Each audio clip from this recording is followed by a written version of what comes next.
Hello and welcome to the first step in engine overhaul project in Caterpillar Forklift DP30NT, the engine removal.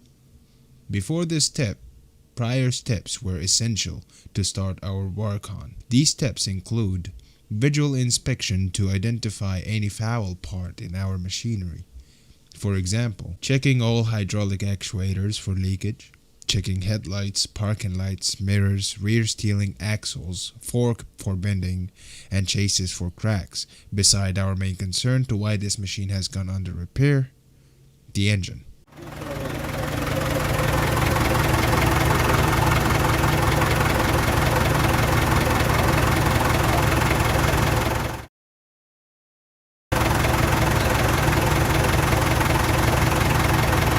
After closely examining the engine visually, it was found that the breezer spits oil.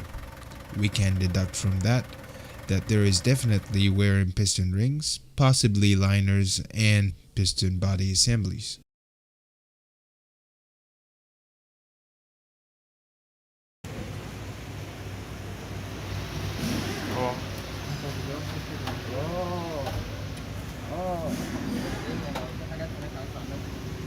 ايه اللي قال عليه؟ مين هو؟ انا مصطفى اجل بس كده. ايه؟ اجل.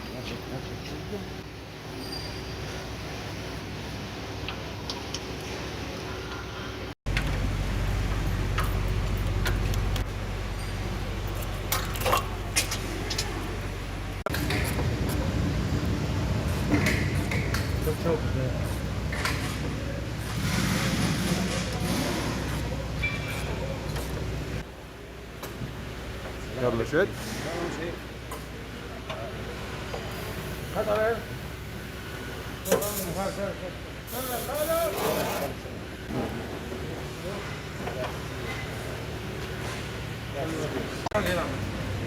عندك عن طرف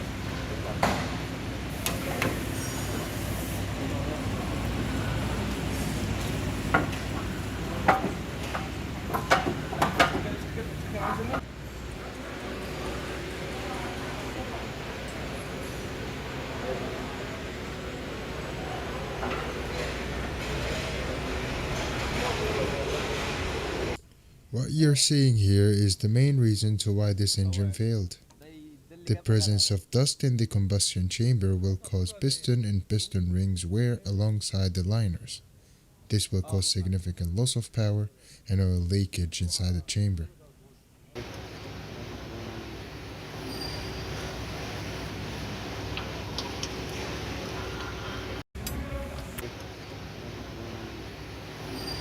ده بتاع بطال وده بتاع الجاز.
عابد العدة لا اخويا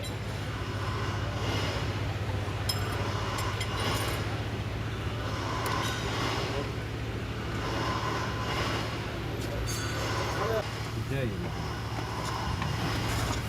جبت علبة كله؟ ايه جبت علبة؟ ايوه دي ايه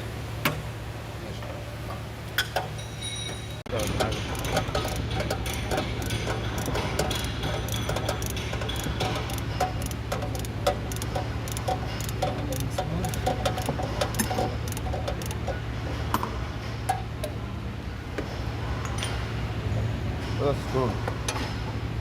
ايه؟ حط دول في القطعة؟ لو هتعمل القطعة دي كله اللي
لازم احمل واحدة بقى رام. لا ارفع 5 أو أي حسين يا صاحبي؟ هاتنا فين؟ احنا نزلنا؟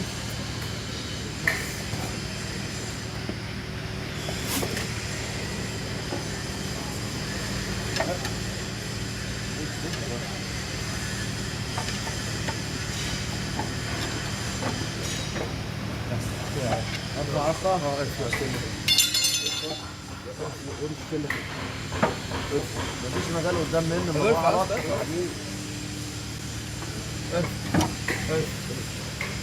شيل الدواسة اللي تحت رجليها دي يا رب. خد بالك بعيد عندك. ارفع وتعالى كده. بس يلا اقصى 17.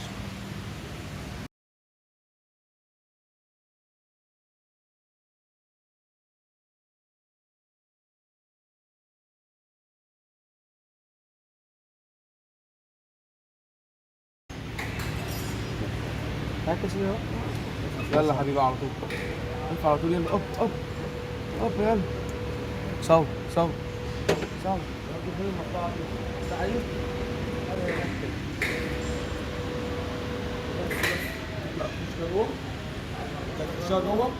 لا على الملأ. After a very successful series of smooth events comes the last one, draining the oil. Once oil is fully drained, we will rest the engine down and start disassembling it to get to the worn out parts. Stay tuned, we will continue doing so in the next episode.